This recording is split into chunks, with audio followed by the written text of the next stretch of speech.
All right, how about planning a visit to Heritage Park in Stow? So this weekend is the annual Harvest Festival. Joining me in studio is Tim Burns. He is the treasurer of the Stow Historical Society. Thank you so much for being here today. This is an exciting time, I know. It is very busy. So, I can't sleep. We're just all the planning because it's this weekend, obviously. And we'll get to all the information for you to make sure that you know about this so that you can come out to it.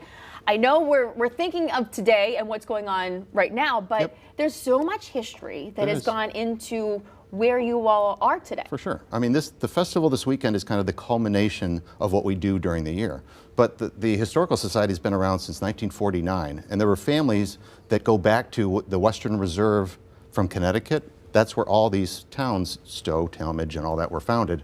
They wanted to preserve the history of Stow Township, and they wanted to preserve the items from the early 1800s, the mid 1800s. So starting in 1972, they started moving buildings that were going to be torn down in Stow to this, that's the first one right there, in 1972 to 76.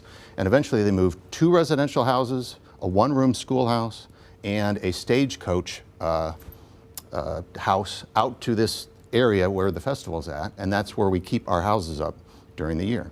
So the culmination of that, in addition to our monthly meetings and things like that, is our festival this weekend. So. And that's really exciting. Now, the monthly meetings, what all goes on in a monthly meeting that you discuss? Everybody comes up with a historical topic. So for example, there was a family that literally went back to the 1830s in their farm, and they talked about what the history of that was, and they showed pictures of it transferred from this family to this family, and everybody in the audience goes, you know, my great-grandma lived next to your great-grandma and stuff like that, and it was topics like that of what we do every month. So. Well, we have to keep this kind of thing going as future generations come to me, because I mean it is so important, and if an event like this is one of the great ways to do it, because you have a lot of fun things for the children to be involved in as well for the event, right? So one of the main things is there's I mean, other than touring all the houses, which is really neat, there's a petting zoo with alpacas and the smallest cow you've ever seen and goats, and that's super cute.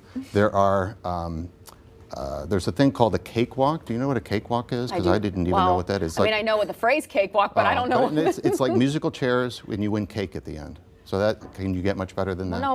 Where was I for that when we were younger? You can be down there. Okay. We have 2 blacksmiths there, and so the kids get to hammer on stuff and things like that. There's a lot of, we have 35 different vendors inside and outside the buildings, and it's all homemade artisan stuff. It's jewelry and kitchen items and stuff like that, all handmade stuff that you can go and see too. Trying to not forget about it. But one of the big things we've been doing since the very first one in 1978 is there's one of our patriarchal and matriarchal families, the Morgans, were reminding me they make homemade apple butter just like you would in the mid 1850s, and they've been doing it literally since 1978. And I was sitting with the 97-year-old patriarch just the other day, and he's saying, you know why we do apples? It's like in the 1850s, what didn't you have, if you remember? You didn't have running water, you didn't have electricity, and you didn't have refrigeration. So apples were one of the things that you could actually store dry for a long time. So that's one of the reasons why we still make apple. It was a very useful fruit back then too.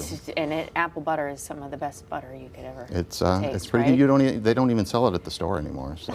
But that's why you got to get it homemade, local, here at events like this. Exactly. Now I believe I saw a picture of this in the images you showed too. Yep. You brought a piece of history with you today. I did. It was going to be Stump the Moss Man, but it's going to be Stump the Herbic today. Well, listen, you wouldn't have stumped the Moss Man, but you're stumping me. Okay. I'll tell you that right now. As you look at that, I'm going to add one more thing. Go ahead. One of our houses had a fire in the upper floor, so this is our main fundraiser to help with that and fund, you know, all the landscaping we do and the amount of white paint we use to paint all the houses all the time. We need to fund that kind of stuff too. But go ahead, pick it up. They asked me to bring a prop, and you need to guess what it is. So.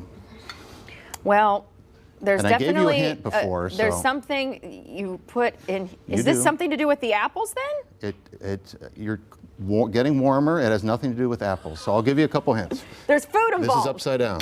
Okay, it's upside down. So now we put it that way.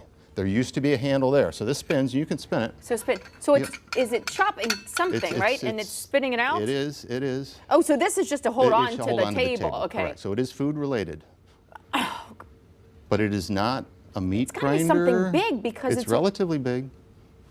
Are we running out of time? Vegetables? Is it for vegetables? It is not. It's fruit. What fruit do you think you might put in there? And it's not apples. It is not apples. Pears, peaches. It is a, you can take is a cherry de-stoner. I knew you knew that, and you were just I absolutely knew that. I was just trying to go along with it, of course. Yeah. A cherry de-stoner. That's interesting. This is, see, you learn historical facts when you go to an event like this from the Stow Historical Society. Again, it is this Saturday and Sunday from 10 until 4 p.m. at the Heritage Reserve Park there in Silver Springs Park.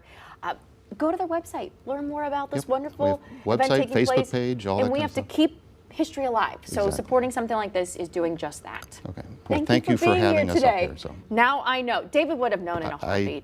He might have. All right.